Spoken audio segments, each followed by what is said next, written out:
Well, my moving chronicles continue.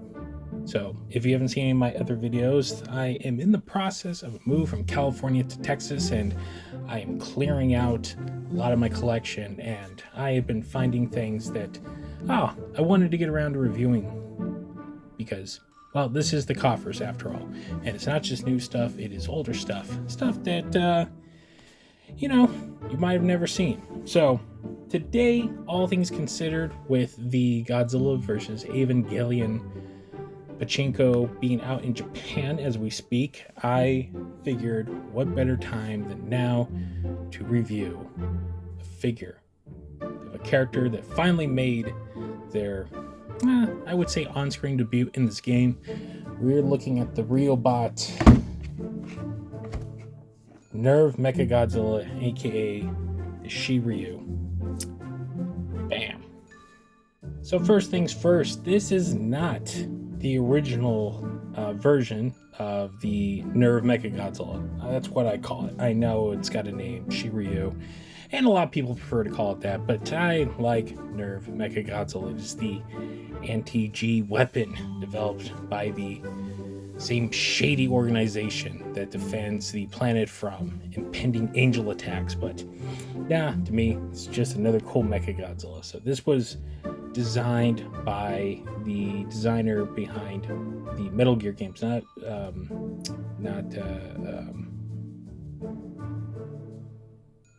overall, this is a pretty unique figure. It is. I have a fond love for Mechagodzilla. I picked this up about a year and a half to maybe 2 years ago, when this reissue came out on Big Bad Toy Store. So it's kind of just been sitting since I have moved from my old place to where I'm currently at now, and I just didn't get around to reviewing it. But I know a lot of people, this is a grail item for them, and I figured, why the heck not? So as you can see, the design's right there, and it comes with this cover slip, which we'll take off there. And here he is on the back. So I had this on display already, so I've been put it back in the box. This isn't so much as an unpackaging of any sort, but I again wanted to show it off. So here it is in its standard packaging with the Nerv logo and everything. But let's open this guy up.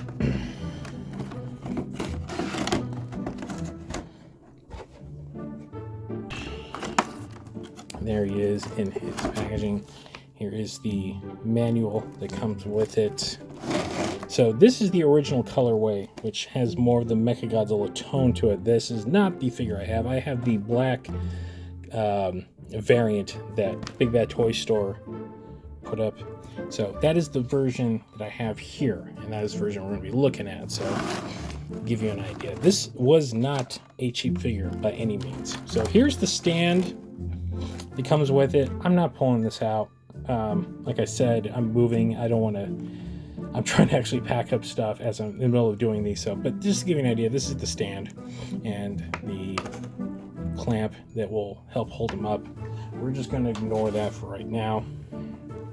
So here's the figure in its casing with a couple of extra pieces. Open and pull him out to come with them. There's two.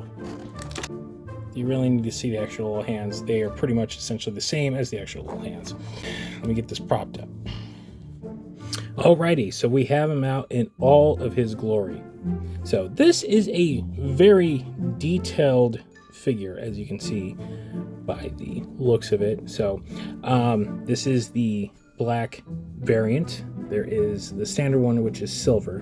But honestly, I kind of prefer the black color scheme on it. It looks a lot slicker. I mean, it really drives home that this is a robot.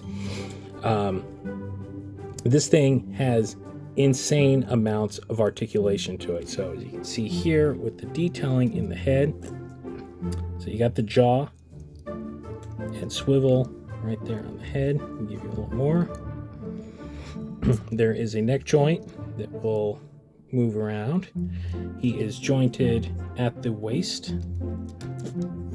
to give you an up and down, and then right there, a little bit in the chest, not too much. Arms are on a complete swivel, ball joint to give you a lot of dynamic posing. Shoulder joint, bam, look at that. Hands, which are completely immobile, but you do get an extra pair of hands. The leg joints are also on a ball to really give you a full sense of mobility. So the legs at the knees bend in a double joint like this, and then the feet have a small ball and socket right there to move around on. The tail is segmented in 1, 2, 3, 4, 5 different places to really give you like a dynamic. It's fairly loose. This is how it came, but it does hold quite well, and you do get twist and movements out of it. So each one of the spikes on the upper body do move, as you can see. So you can kind of pose them as you will. The one thing I have found with this is that spikes can come loose, especially these ones right here on the side. I have one of these have fallen off several times, and it's always nerve-wracking with figures like these because, well, this is not a cheap figure by any means. I paid retail of $235 for this thing from Big Bad Toy Store. Now, the downfall of that is this is not die-cast. This is a completely plastic figure. He's pretty light too. Now, I understand that you're getting a fairly beautifully sculpted figure, and I do apologize for the helicopters going by. As I'm recording this, we are dealing with the wildfires here in Southern California, so what you're hearing is a lot of stuff that's being done for that right now. So anyway, the price point on it's quite expensive, and I honestly was a little bit disappointed opening this thing up, considering like how light it feels. It is kind of on par with the Monster Arts figures, even though this is a completely different line. It's a lot of money for roughly a 7.5-inch figure. Now, if you love Mechagodzilla like I do, well, you had to have it.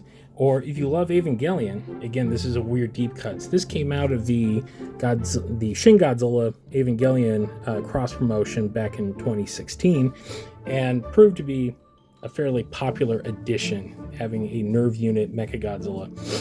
So, like I said at the opening of the video, he finally made a form of some moving appearance in the pachinko game that is currently out in Japan.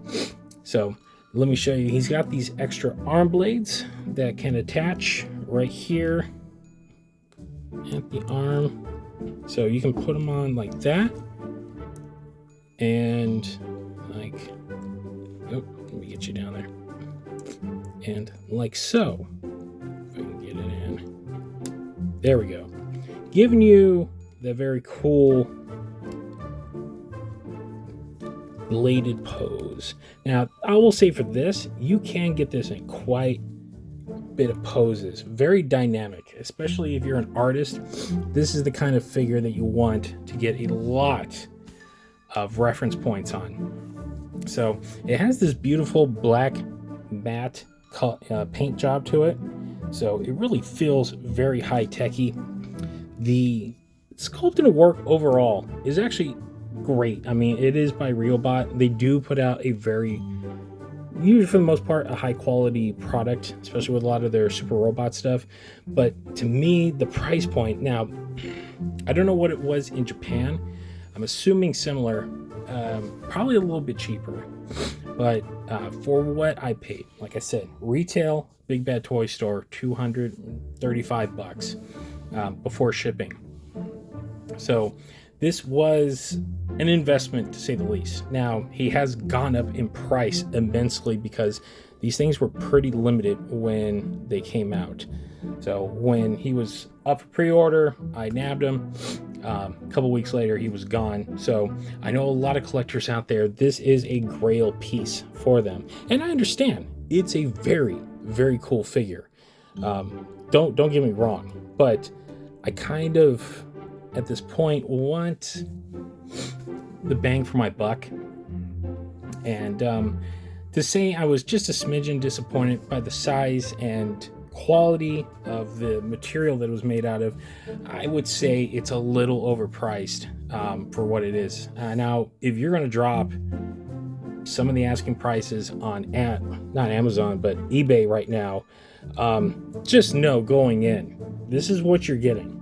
So if it's worth the $300 to $500 that some of you are going to pay for it, well, then more power to you. That's your money. You do as you wish with it, and God bless you. But for me, it's not exactly. I would have not paid more than $150 for this, especially in the kind of collector world that we live in. I know things have gone up, but this is already about 2 years old at this point. So there you go. This is Shinryu. But I'll just give you guys a little more look at it. So, like I said, the spines do provide a little bit of nerve-wrackingness with it, since they are all over the place. I mean, this is a very complicated designed figure, but what you're getting in it, you're going to get some brittleness. Now, I haven't had too much of an issue with any parts falling off, unlike the few monster arts I've had in my times, but handling this, I feel like I need gloves, like kid gloves on with it. This right here, this back spine alone, it's pretty loose, so I don't like messing with this too much. But as you can see, there's just joints everywhere and pieces sticking out. These backblades on the back of the calves are a nightmare to me. They've fallen off so many times. So then the first time I opened it, they fell out. So it's a little nerve-wracking. I'm pretty sure some of you who have bought some of these more high-end figures have had that issue of, some assembly is required and something snap and you've handed out the box for 20 minutes. So that usually sucks. But I wanted to show this off. I wanted to share it. It is a cool piece nonetheless. So difference in opinion may vary based on your taste of toys. Well, there you have it. That is my review of the Riobot Nerv Mechagodzilla, the Shiryu. Remember, if you like what you see, we do have a show. It's called the Kaiju Kingdom Podcast. You can find us at thekaijukingdompodcast.com. And if you don't like to download, well, you can find us on all of your favorite streaming sites, including Apple, Spotify, or wherever else you might find better podcasts. We're also on social media. We're on X. We're on Instagram. We're on Facebook.com. If you want to get a hold of us, say hi, any of that fun stuff, or keep up on the breaking news in the world of giant monsters, that is the place to go. And on that note, that will wrap it up for this edition of the Koffers. Thanks for watching, guys, and we'll see you next time.